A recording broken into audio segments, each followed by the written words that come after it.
Hello, everyone, and we're here for part 3, the final part with the Reactor Accessibility Program. And we've showed you the last 2 sessions on how to actually create an accessible event. We also showed you some innovations, and we spoke to Donna, Henk, and myself around a little bit of our journey in our accessibility program. We've got a really special guest for you today. We've got Hector Minto, who is a accessibility advocate, and he's got some really nice insights he's going to share on the Incredible Ability Summit that just took place. So Hector, tell me a little bit about yourself. Yeah, well, firstly, thanks for inviting me to join you today. I joined Microsoft 5 years ago. I've spent my entire career working in disability tech, assistive technology.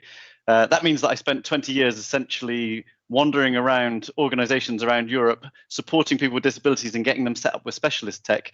But I joined Microsoft 5 years ago because you could see that actually the responsibility is really starting to move to the big tech companies around the world to start building in disability inclusion and accessibility right there, in the product. So it seemed like a perfect time to join. Now what I do is I work throughout Europe, Middle East, Africa, supporting our organization and their customers to start to understand the investments we're making in accessibility and maybe the journey that they can start on accessibility. So yeah, a lot of public speaking, a lot of community engagement, a lot of work with disabled people's organizations around the world, a lot of work even with politicians sometimes to get them to understand the role that tech will play in inclusion. So yeah, it's a fantastic role. It gives me a lot of visibility, which is sometimes worrying. But delighted to be here with the Reactor. Thanks so much. We're here to do 2 segments. The first segment is about the Ability Summit. And then the second segment is, I did promise the audience I'm going to do a little presentation on how to get started and also the basics behind running an accessible event. And we're going to do an accessible event here. So tell me a little bit about the Ability Summit. I know that there were many thousands of people who attended about. What is the Ability Summit? Ability Summit's in its 11th year now. What started as essentially 80 Microsofties getting together to talk about disability at Microsoft and technical digital accessibility. This year we hit 12,000 registrants. Haven't quite got the numbers on the number of attendees who came this year, but essentially, it's really expanded out over the last 11 years. It's essentially an opportunity in the calendar every year for the community, people with disabilities to come and hear about the investments we're making. Fully accessible event, as you would expect. The highest level of leaders across Microsoft giving their time and their executive sponsorship to talk about the topic of accessibility. But also increasingly what we're starting to see is businesses and different role types come in to learn about tech and disability. So I would say the difference this year, loads more HR leaders, a lot more D&I leaders, and a lot, people representing all sorts of businesses around the world. There's sometimes been this feeling that it was only regulated industries that took accessibility seriously. So the banks, the governments, the education authorities. But this year, we had like the railways there. We had WPP talking about brand accessibility and disability representation. So, it's expanded way beyond this original event to talk about the disability experience at Microsoft. It's much more kind of a global community event. 105 countries were present. So it also goes to show that this is a topic that's, it's reaching different parts of the world, reaching further than ever before. So I'm going to take a few of the segments then. We can just discuss them briefly. One of my favorites was Jenny Lee Flurry's session there and her changing her shirt so often. And she touched on some new innovations and some really great news around that. Tell me a little bit about what she touched on. Yeah, Jenny's got an amazing array of cool disability couture. And what was great is everyone was visually describing themselves throughout the event. So everybody who attended was recognizing that, there are many blind folk attending the event. So, I'm a bald, middle-aged guy in my 40s with a graying, longer than usual COVID beard is what I call this, dark-rimmed glasses. Jenny, because she kept changing her T-shirts throughout the event, she was kind of having to describe what was on her T-shirts the whole time. But it really, helped people relax and really get into this flow of what it means to visually describe yourself. So it was great. Her keynote was interesting. I mean, we've been working really hard over the last 5 years on accessibility to expand its remit. It's not just about code, and product and meeting minimum bar of accessibility. What we're starting to see is that accessibility it's almost like a social justice issue. We're digitally transforming the world around us, right? So every organization, every industry is starting to get, more digital. And as that happens, we risk excluding 1 in 6 of the general population around the world, right? So the idea of this moment in time in her keynote was to say, look, here's where we've been for the last 5 years, but here's where we're going to move forward. So what is our new accessibility commitment? People can go and look at it. It's aka.ms/accessibility commitment. But essentially, there's got 3 main pillars. One is affordability and accessibility to accessibility in a way. So many of the kind of the assistive technologies that have existed in the world so far have reached well-funded countries. Yep. So the tools, the people, getting the tools they actually need to access a computer have kind of only been in well-funded, lots of Northern European, US, Australia, I would say, have had kind of funding for these sorts of things. But many parts of the world have not had a focus on assistive technology. So there's a real ambition for us to go truly global. And a lot of that is going and investing our time with businesses, with organizations, with governments to really raise this topic. That's one.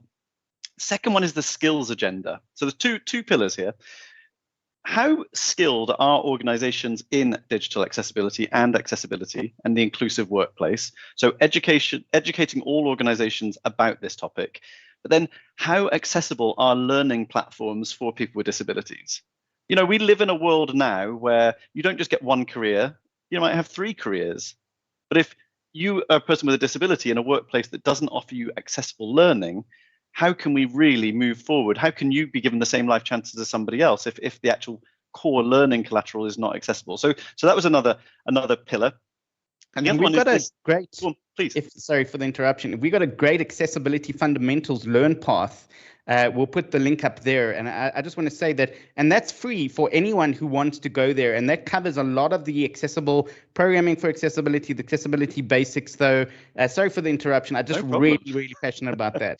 I think it's a great course, and it's one that people should definitely take. And it does take you through disability etiquette, the tools the tools that people with disabilities use, and then how to code and how to build accessibility. Right. So it takes you as far as you want to go on your journey. It's a great course. The last bit is sharing great workplace culture. So what an inclusive workplace really looks like. Things like having a centralized accommodation budget for employees with disabilities. That's a structural thing you have to put in place in your organization to take away some of the personal challenges of people asking for kit, asking for accommodations. So a lot of our new ambition is also to share what we've learned along our journey in terms of what works, what actually works, and what makes a change. So Jenny really covered that brilliantly in the keynote, and brought in various kind of experts to kind of tell that story. I should say, go on. One of those experts was Satya Nadella, which when I saw him there, I was like, well, okay, this is bigger than I thought. Well, look, Satya always gives his time to the Ability Summit, and we're deeply grateful for it. So Satya has a lived experience of living with disability, right? So he's always been an amazing executive sponsor. But I think the critical thing to remember when you come to the Ability Summit, and whether it's whichever exec, whether it's Phil Spencer from Xbox, whether it's Satya, what you're seeing there is leaders standing up, putting a flag in the sand and saying, we're going to do something about this. Yeah. And what that does is it kind of just reinvigorates Microsofties, if we're going to say it like that. When you're kind of, your leader says, I care about this and we should care about this, it gets everybody, it energizes everyone, I would say. And certainly we as an accessibility team, it's like we just fill our batteries at the Ability Summit every year. We go, right, we've got full sponsorship to get on and get ambitious about what we want to do. But I think what I love about Satya and what he says is, it's us as an industry. We're like the builders of society moving forward. Building code didn't used to include people with disabilities, right? Now we go to buildings around the world, and if it hasn't got a ramp, it's weird, right? It's like, what do you mean, no ramp? Like, of course we've got a ramp. Yeah. So we've got to do that in the digital world because we're like the builders now, right? We've got to start to say, it's going to feel odd if this is not accessible, or this is a minimum deliverable that we get this accessible. So when Satya sort of turns around to the tech industry, fundamentally Satya is a techie, right? He just sort of says, look, I believe in this and we can make change here. So I'm not going to say spiritual leader, but what I do think, Rory, is, leadership really matters, and other CEOs around the world listen to what Satya is saying on this, and it gets executive support around the world in all sorts of organizations, large and small, for this agenda. So yeah, really super important. So you touched on, now is the time for accessibility, and we have a spiritual awakening. And I've just recently watched the movie Crip Camp, and it wasn't always like that. And it's such a fundamental movie, and it was really kind of mentioned many times in that. Touch on a little bit about Crip Camp and its fundamental kind of reawakening that it created. So again, the Ability Summit is a brilliant opportunity for us to bring in people from the wider disability community to kind of, share their journey, what's been happening in the year. It's difficult to have missed Crip Camp this year, certainly in our community, the places where we work. But what I would say is, for the first time ever, people with disabilities made their movie and told their stories in the way that they wanted. I mean, I remember as a kid watching My Left Foot, with Daniel Day-Lewis, and for its time, it was an important film. Yeah. But when you think about Crip Camp, it's people with disabilities telling their stories about their real lived experience and, frankly, their own social justice issue. Yeah. So, sort of making change and telling the stories in the way they want to tell their stories. Right. And that's what really comes across. So there's this amazing line. We should say all of this is available on YouTube for people to go revisit. Right. So just go and watch the Crip Camp section. But they say a really important thing. It's like disability stories, or the story of disability in society was always either tragic or inspirational. And it just doesn't reflect the real lived experience of people with disabilities. Like, people with disabilities are 1 in 6 on the planet. You can't only be tragic and inspirational, right? So it's this idea that, look, we know that there's exclusion out there. We know that it's a common part of kind of somebody's lived experience. But actually, we're going to tell our story about the change we're driving. Not that we got somebody else to stand up for us and make change. It's like, this is our story. This is our change. And one of the directors, he was talking about his adapted clothing for the thing. I mean, it's just brilliant storytelling. About him sort of saying, "My God, I had to turn up in my, in my snazzy dress wear for the Oscars." Just saying, like, I was the best dressed guy at the Oscars. It's really quality storytelling, straight from the voices, right, of the people who were there at the time, fighting social inequity in the US. If you haven't seen it on Netflix, I would absolutely encourage everyone to see it. It's gritty, it's real, it's perfect. It's a great story. And to segue into something that everyone is doing, it seems like, especially in this COVID climate, is gaming. And we had Phil Spencer and Steve Saylor actually driving, representation of change with accessibility. And I found it so interesting because we've got the grassroots of the 70s Woodstock kind of era movement into accessibility advocacy. And then we've got gaming, which is in your face all the time with everyone. Tell me a little bit about that. I'm glad you appreciated the segue, because we put a lot of thought into that, Rory. So here's the thing. I look at the gaming industry as just an industry like any other. But what they've managed to do beautifully over the last few years, and people like Steve Saylor have been amazing in this, is it's, again, been the voice of people with disabilities talking about the gaming experience they want. And they've managed to get the attention of the community, the wider community that they exist in. Gamers are cool people, right? They're like, and actually gamers today do want everyone to be able to game, right? They do recognize when it's exclusionary. And so when you look at Steve talking about, he's a person with vision impairment, he talks about, literally selling his original gaming consoles because he could no longer use them, really powerful storytelling. But then he talks about how the community, he found his new people in the Xbox community, and that everyone got supportive of each other, to the point now where there's like accessibility testing for that industry. Before you publish a game, there's a pack for people developing new games to help them with these accessibility guidelines. And because there's so much community buy-in for the whole kind of gaming industry, they've got that, I would call it critical mass.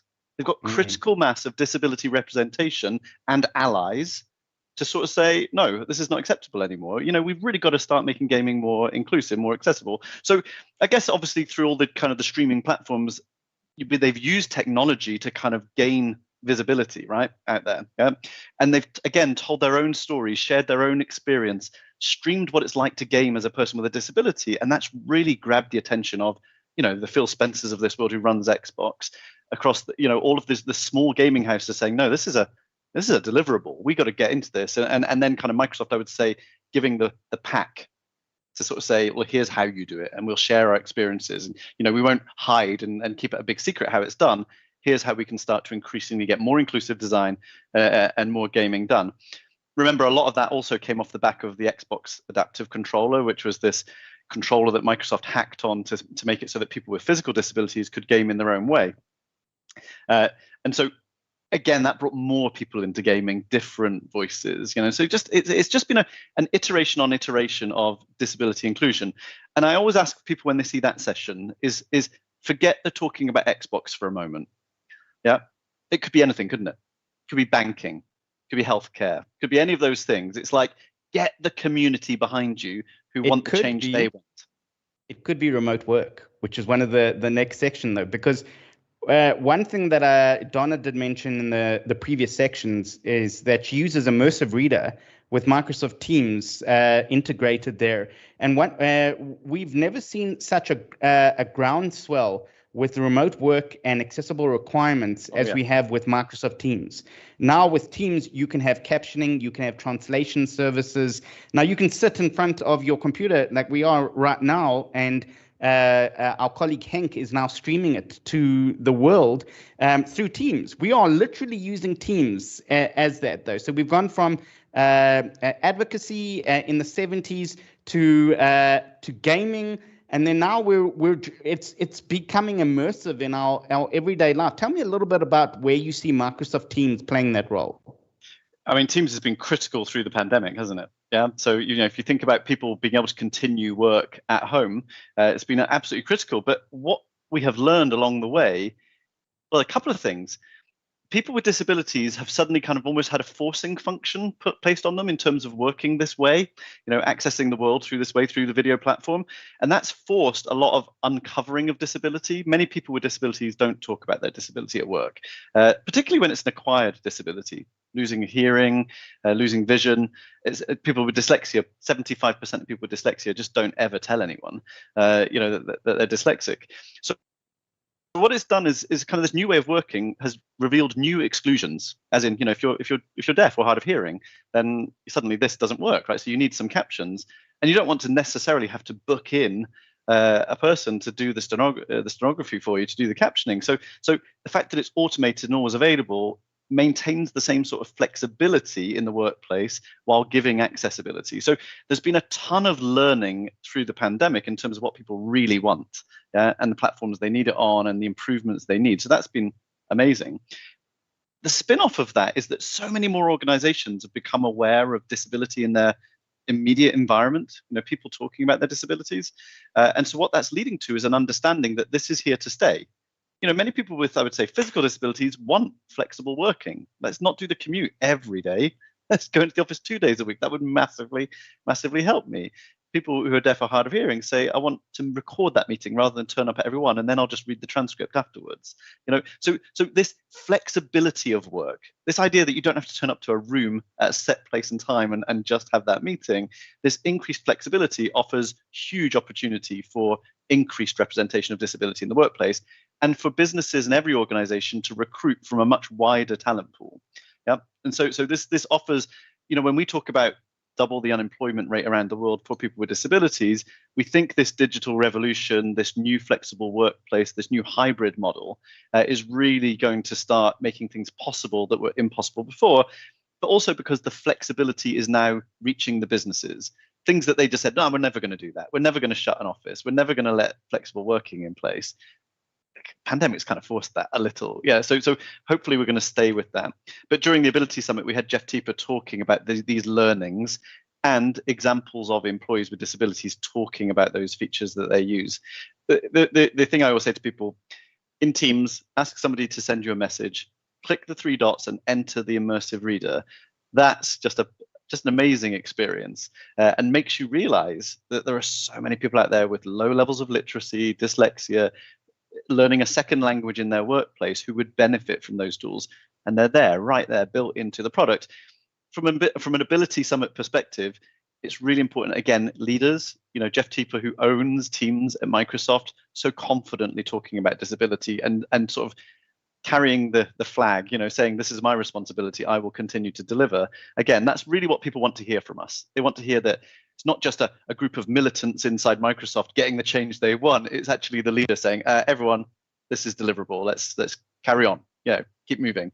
The big announcement we made at Ability Summit was that we will also support non-AI captions moving forward. So if people demand a human stenographer, and that's their preference, because we must still let people have their preference, you're going to be able to plug in a human stenographer into the session. So that was announced. That one. That was announced. Yeah.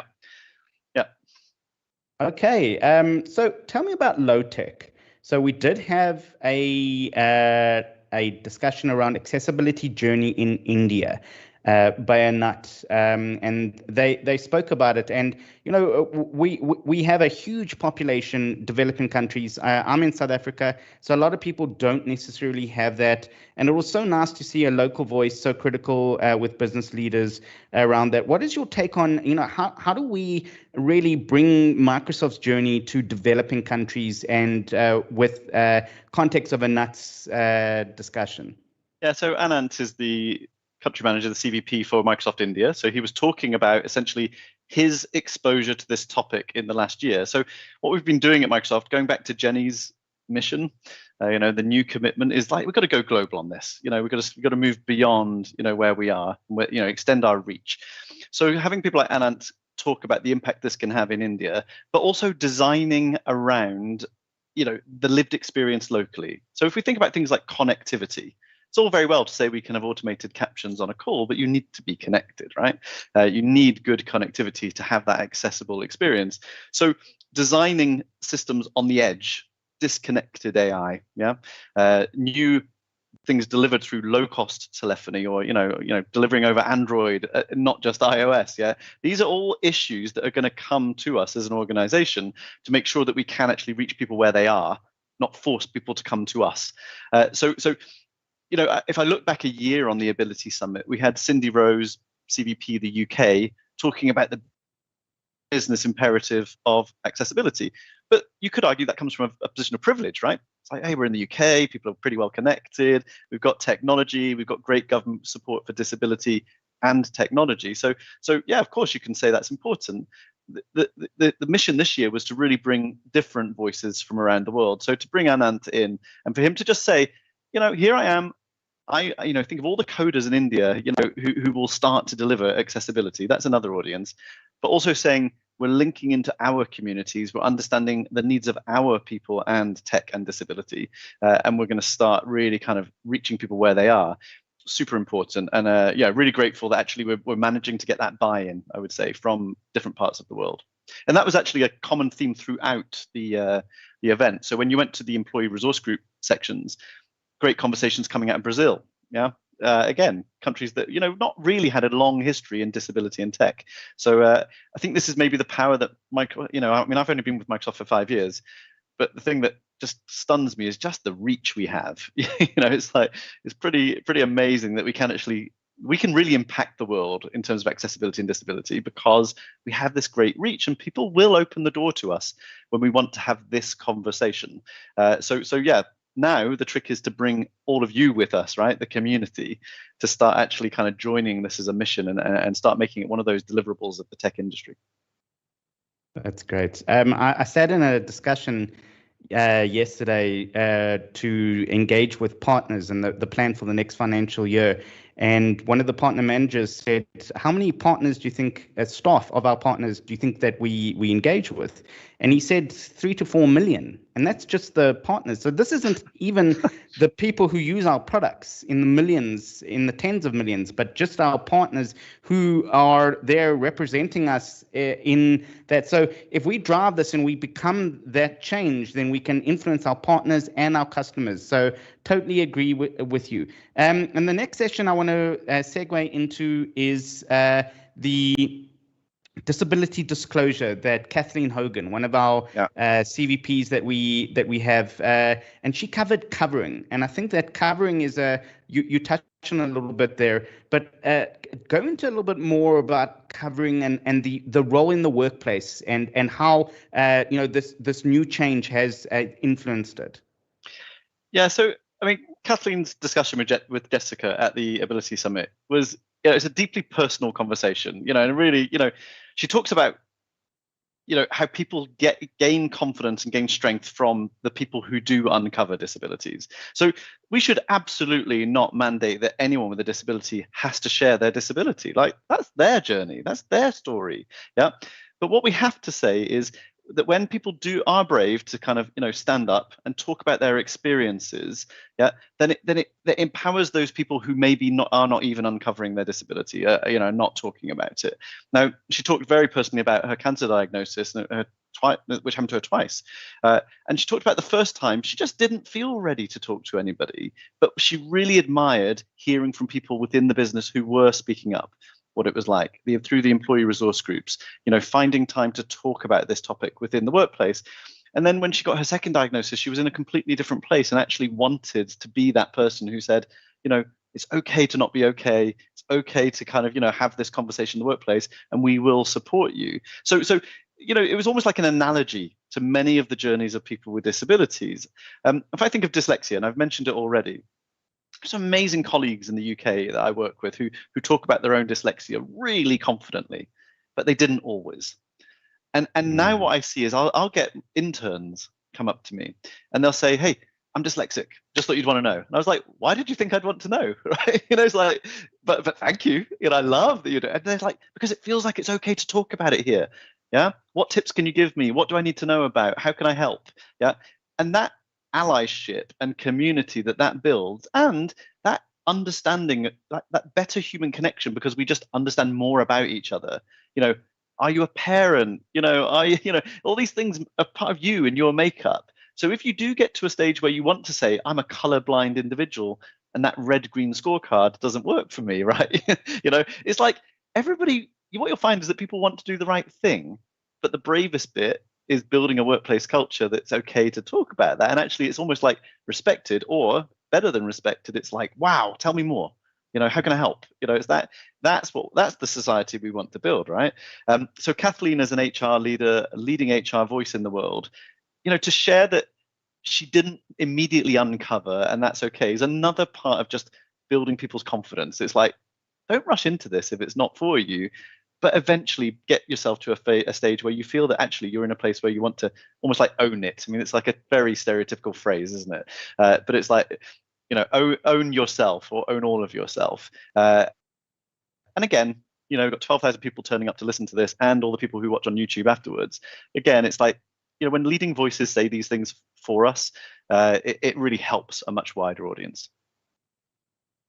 I remember the first time that I did a talk in front of a large audience, and I actually used the Super Bowl ad, and the talk that I'm going to give now is a derivative of that.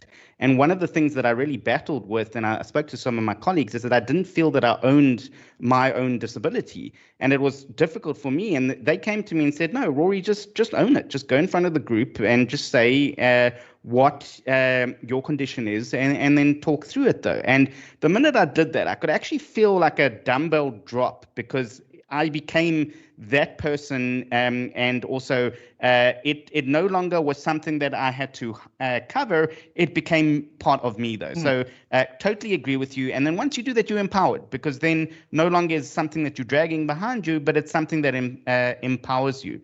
And your stories become my stories. So I still tell your story about the fitness tracker. I love that story. It's like one of my favorite stories.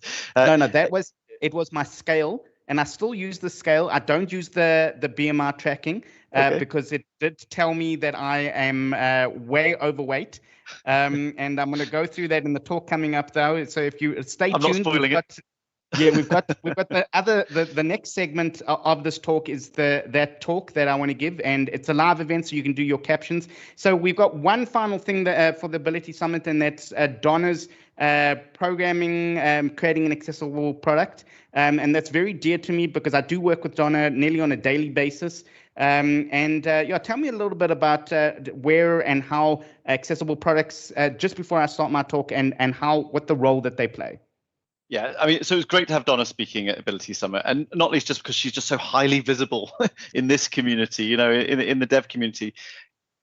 Also, if you think about Donna's journey with disability and talking about her dyslexia much more confidently, but get her permission to kind of then ask this of everybody else, that they jump on accessibility. So many people with disabilities were not having conversations about accessibility. They were just thinking about the disability. So the responsibility wasn't kind of theirs. The more people with disabilities, the more devs talking about disability and talking about their disability means that we're going to have greater representation, greater confidence, and we'll move to this world where accessibility is really seen as a deliverable. So what you're going to talk about now is, I think you're going to talk about the Hydra again. I hope you are, but you're just going to talk about the way to tackle accessibility is to really start early in the process. Get it as early as possible into the design process so that you don't create any problems down the line. Honestly, the best way to get it early into the process is to have an organization with representation of disability, or people confidently talking about it as like, let's do this. Let's build something cool and accessible and that just reaches everybody. When you get it into your ethos, right? Like make it just like part of one of your human deliverables. And you can do this on every day. So every social media post you put, you can say, am I going to make this one accessible or non-accessible? It is like literally as simple as that. It's up to you to deliver that digital experience that is accessible, right? So the earlier you get it into your thought processes, the more you do it on every product and build up that muscle memory that it's just something we do, something that we will do, it's something that we will continuously check.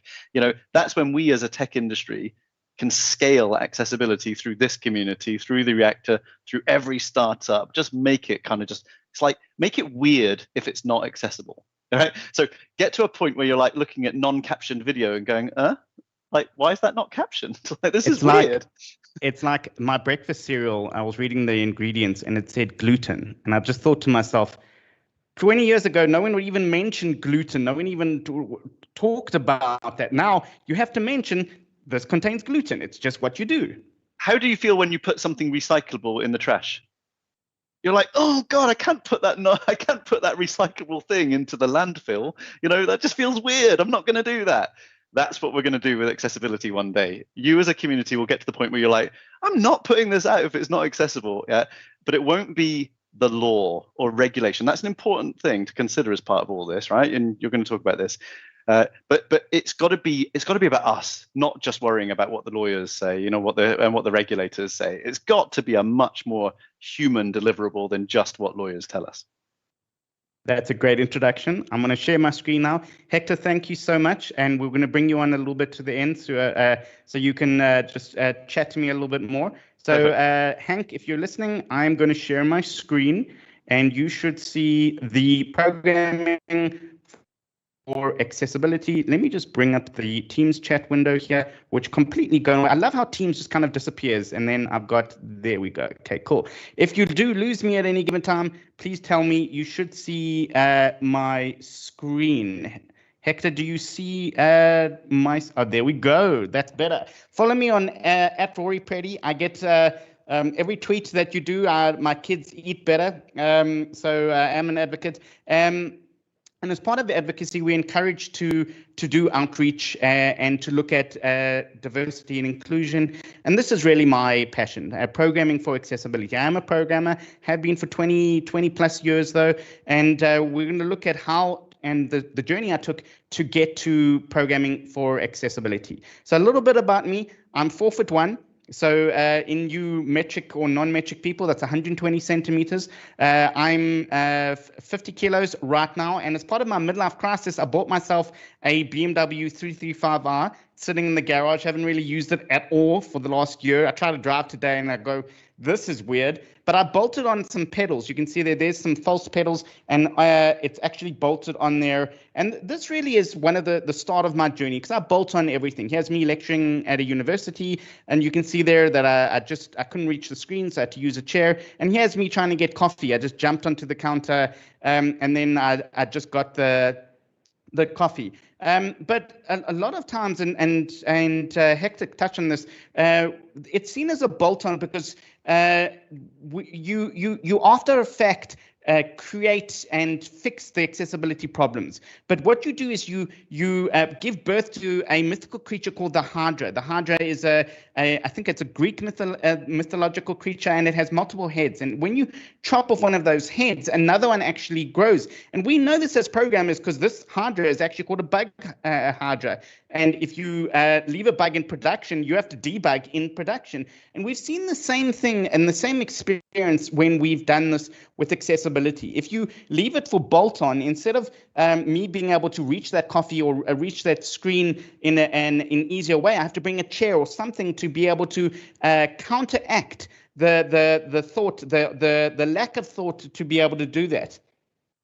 And the reason for that, in my opinion, is that we all live in an empathy bubble. You can't live in my shoes. I'm actually wearing sandals, sliders, the Americans call them right now. You can't live in my sandals because you're not me. And we need to be able to pop that bubble and create that altruistic engagement to say, wait a second, I'm creating a product, a program, or doing something, and as a result, I need to cater for others and to pop that empathy bubble.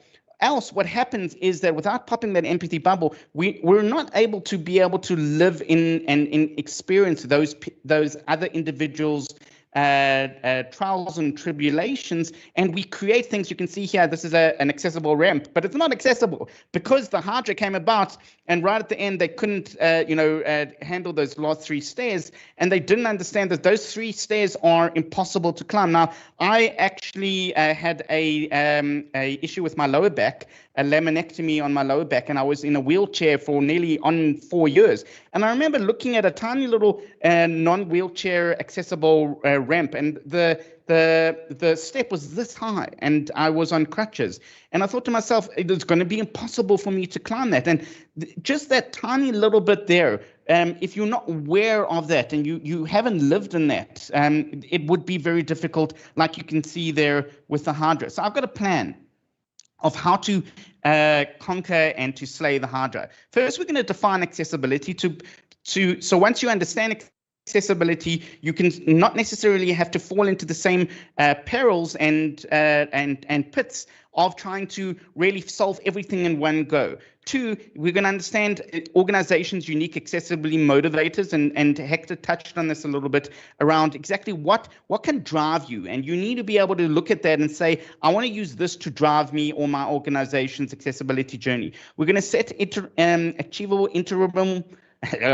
achievable interim milestones. Say that fast 5 times. And we're going to look at how you can incorporate that into your programming agile process to be able to set it instead of bolt-on right at the end to in interim milestones. We're going to implement tools. I'm going to show you a very nice tool that you can go play around with computer vision, with the captioning that is integrated into a lot of the Microsoft products. And then we're going to look at how to measure, improve, and automate. Because if you don't do that, and here at Microsoft, we have hypothesis-based development. We do a hypothesis, we measure then, and then we see, did we meet their expectations?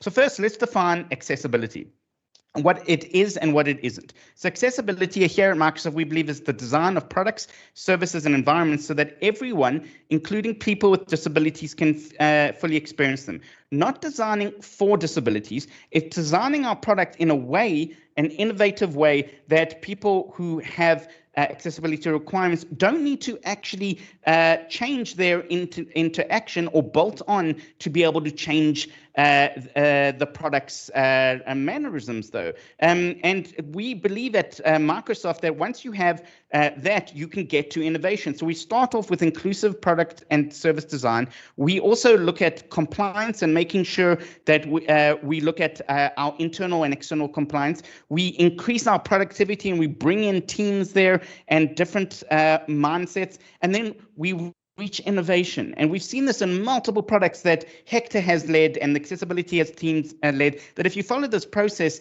you will lead to innovation. And I'm going to show you also with the captioning tool on how that came about. But we need to undefine disability. Now, Hector touched on when I went through my midlife crisis, I also bought one of those BMI scales. And I got into the scale and typed in my height, 120 centimeters, 4'1", and my weight at the time was 65 kilos. Yeah, I know, I've lost a lot of weight. And I jumped on the scale, and it had an AI there, and it did a little bit of a calculation, and it came out with the incorrect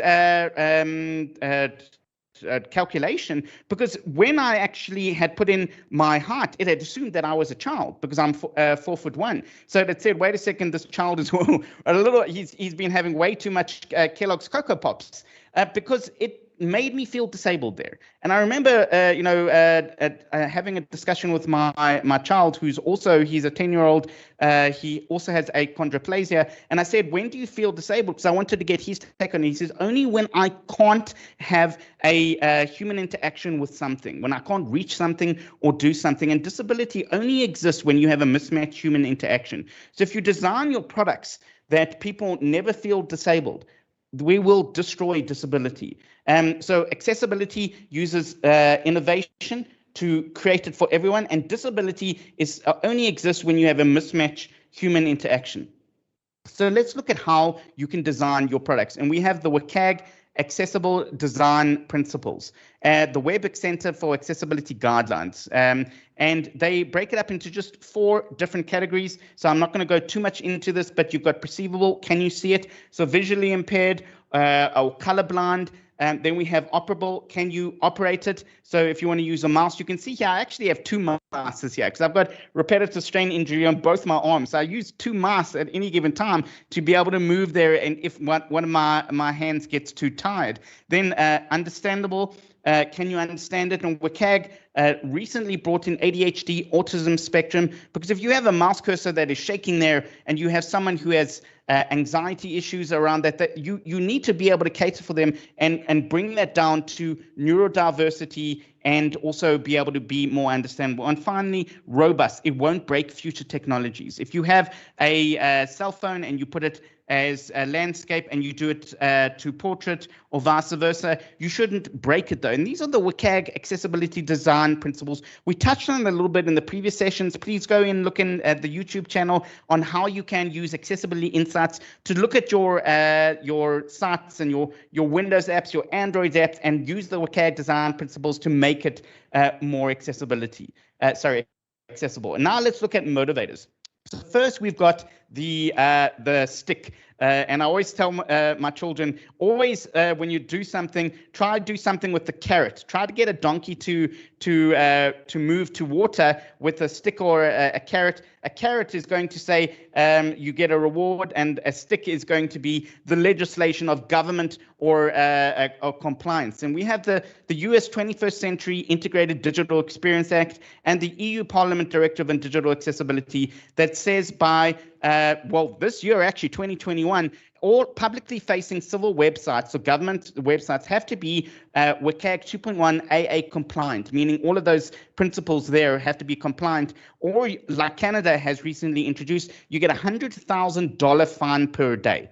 Now that is the stick. And we're going to see that coming through, but we don't want to focus necessarily on that because we saw what happened with the internet with GDPR. Like every time I go into a website, it goes, do you agree, do you agree, do you agree, do you agree, banner, banner, banner, banner, banner. And it came overnight because people realized, wait a second, their business is going to close with that. And we don't want that to happen with legislation. We'd rather take what Bill Gates said around altruism and the right thing to do. And he said it best with quality of life. For most of human history, we put our innovative capacity in improving the quantity, more. Because we're living longer, our focus is starting to shift towards improving the quality of life, being able to understand how to improve people's quality of life, and altruistic, becoming those people, popping that empathy bubble. So going from pity to sympathy to empathy and to compassion, and not using rather legislation to create awareness of others'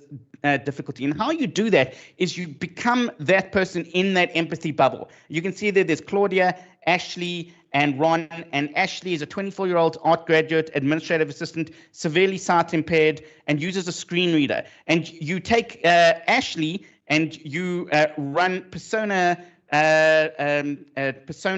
labs. So you can see there, and this is the UK persona labs, alphagov.github.io/accessibility personas. And you take your laptop and you become Ashley. And what you do is that you see, wait a second, Ashley can't actually see this text that I'm doing there because she's severely visually impaired. And you run these labs at your design studio or before you create your product, and it changes your understanding of who your customers are and how they use that. And then that is the start of the inclusive design step. So one, you recognize your exclusion, you create your persona spectrums, you start to engage in those labs, and then you actually do your testing. Next is you solve for one, extend to many. You've got your persona spectrums. You look at trying to identify the broadness of those persona spectrums, and then extending it to many for it. So Ashley is visually impaired. I'm visually impaired. I wear glasses on my one eye. I've got a slight stigma, as a result, I might fall in the same segment as Ashley. And then finally, you learn from diversity. You use your processor to be able to learn through that. So here we have a persona spectrum, and this person has a amputee, no use of one of their arms, but they're in the same persona spectrum as someone who's an arm injury, a motorcycle accident, and also a new parent. And I know what you're trying to say. A new parent doesn't have accessibility requirements, but I've been a new parent. When you're creating a newborn there, you're both physically, mentally, spiritually, financially impaired. And you take that persona spectrum, and then you go to your business and you say, I want to design for this persona spectrum. Now, if you design for just the person who had the amputee, that's only 26,000 people, and this is the US Center for Statistics. But if you look at the adding in that persona spectrum, the temporary and the situational disability, it's 21 million people. When you take everyone who has an accessibility requirements, there's 1 billion people out there in the world, and 3 billion of that, if you look at their friends and family and people who heavily invest in that, then it starts to make financial sense. And the altruistic approach makes more sense because not only is it best for me, it's best for my business, my organization, and everyone around me.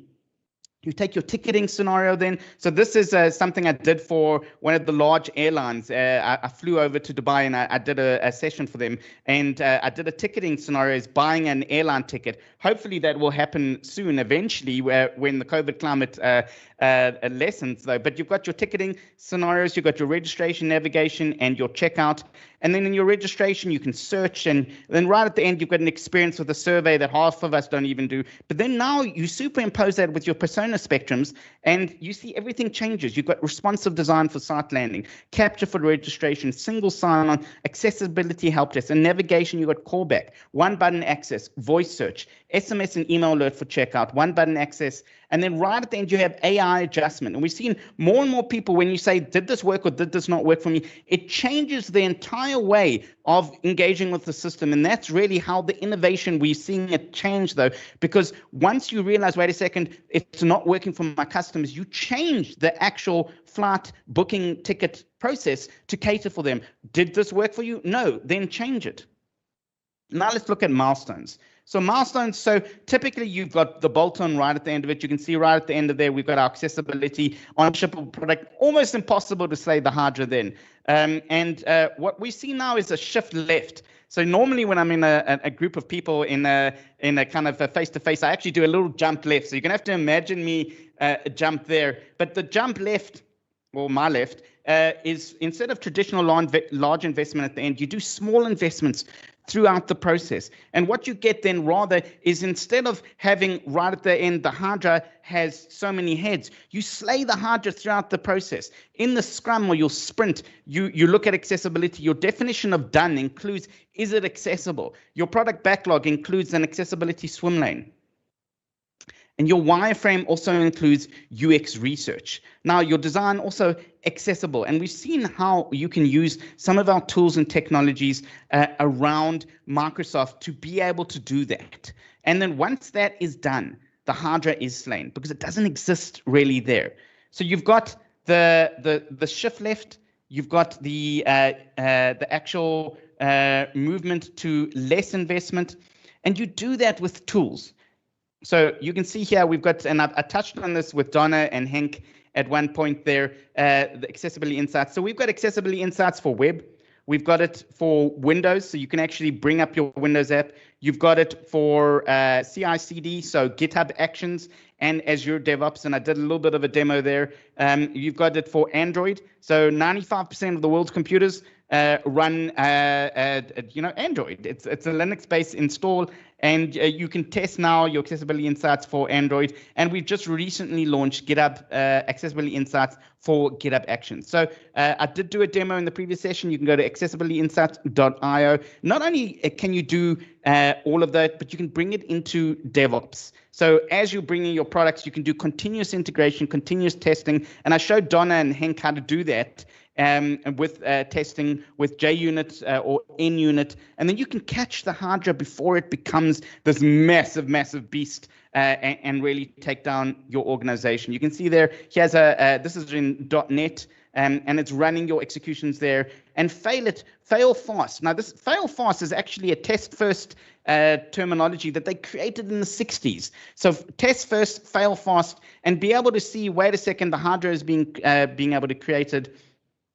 And then just say, I need, maybe I don't know my audience. Maybe I need to adjust to be able to cater for different personas. Because you're failing all the time with your accessibility, maybe you need to take a step back and be able to adjust accordingly. And then you've got your reports there, and nothing says to your stakeholders better than something green. And you show them a green dashboard and say, look, we're doing well and we're catering for accessibility. Finally, once you have that and you want to be innovative, you can bring in a lot of the cognitive services that we have at Microsoft. So one of them, my favorite, is the Immersive Reader, and that's available in Teams, in OneNote, in Microsoft Edge. And this gives you the ability to create an immersive experience that caters for WCAG 2.1 AA compliant. So if you want to be compliant, you can just create an immersive reader instance there, and it gives you language, so you can do it in one of 65 different languages. Hector mentioned there, you can translate into one of those languages. You can see there, this is Spanish, and I can translate into Spanish. Pronunciation, English is a very difficult language. And what we've seen also is that, English-speaking people, they want to be able to pronounce it well. I actually did an app once. I created an Android app that just had, you clicked on a word and it gave you, and we went and we helped someone record 10,000 different versions before I joined Microsoft of words, just to be able to pronounce them. And it was one of the number one apps on the Apple App Store, just to be able to pronounce it. And you've got that with Immersive Reader. You can break it up into syllables.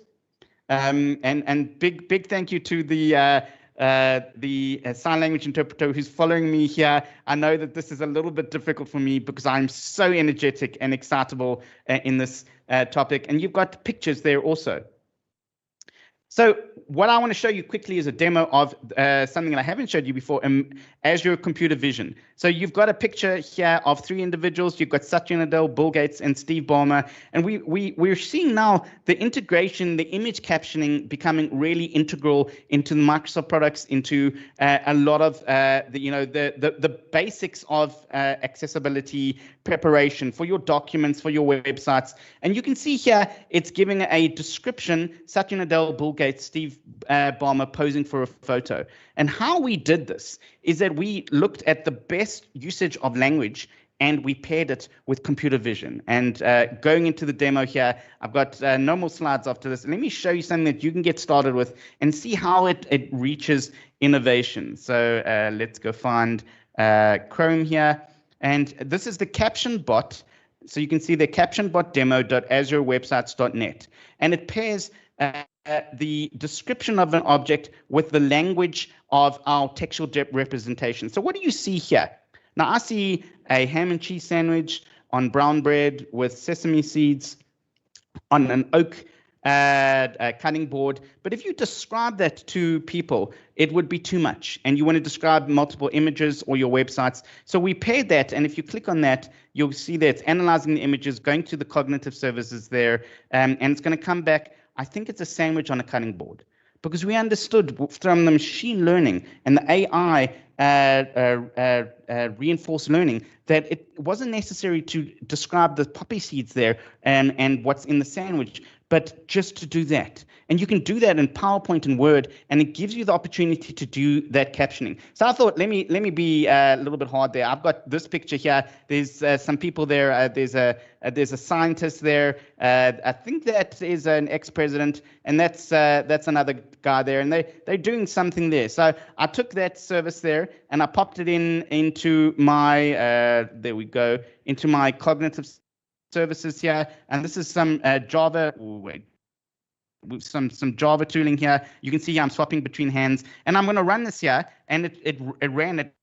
It goes Bill Nye, Neil deGrasse Tyson, Barack Obama are posing for a picture. It understood how. So AI is creating that innovation around how you can add and slay the Hydra. You've got immersive reader for the after the fact that will give you the ability to do languages and cater for ADHD. And now you've got cognitive services here being able to really create a rich experience with it. It's included in Microsoft Office, in Office 365. Every time you click on check accessibility, it uses that service to go and create alt text for your images. So please go in and use that. I'm nearly finished my presentation. One further thing that we've got here. Let's go play from current start. In conclusion, empathy. How to create that empathetic, persona spectrums and pop that bubble. Shift left on how to shift left and be able to test more often. And finally, we've got automating AI and creating that innovation. So all of this is available on Microsoft.com/accessibility. And now I'm going to go back to Hector. Thank you so much. And sorry for the silent language interpreter for being a little bit too zealous in my advocacy. Nothing makes you slow down more. Very good.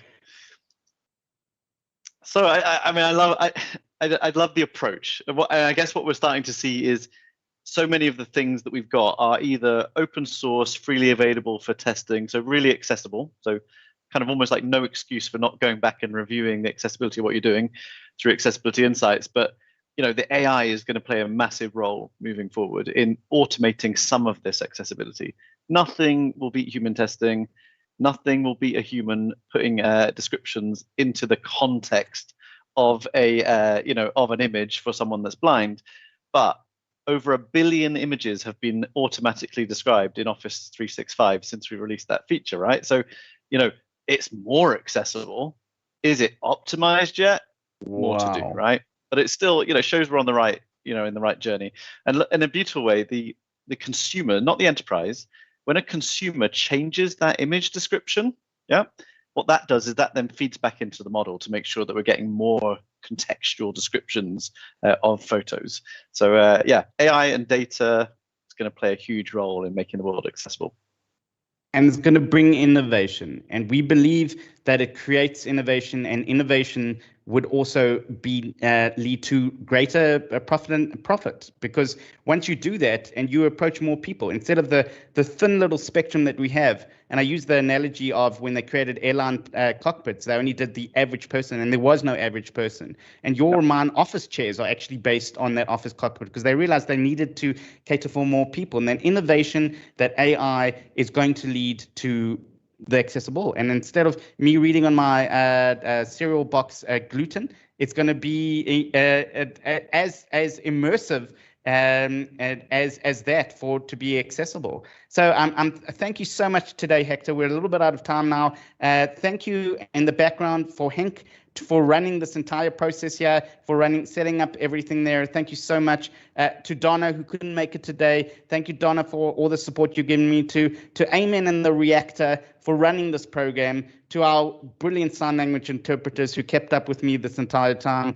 And yeah, all of these are available on demand. We've got the accessibility fundamentals, that you get the badge, the challenge, you get the badge, and then we've got all of the other material that we've got there. Hector, final thoughts before we shut down?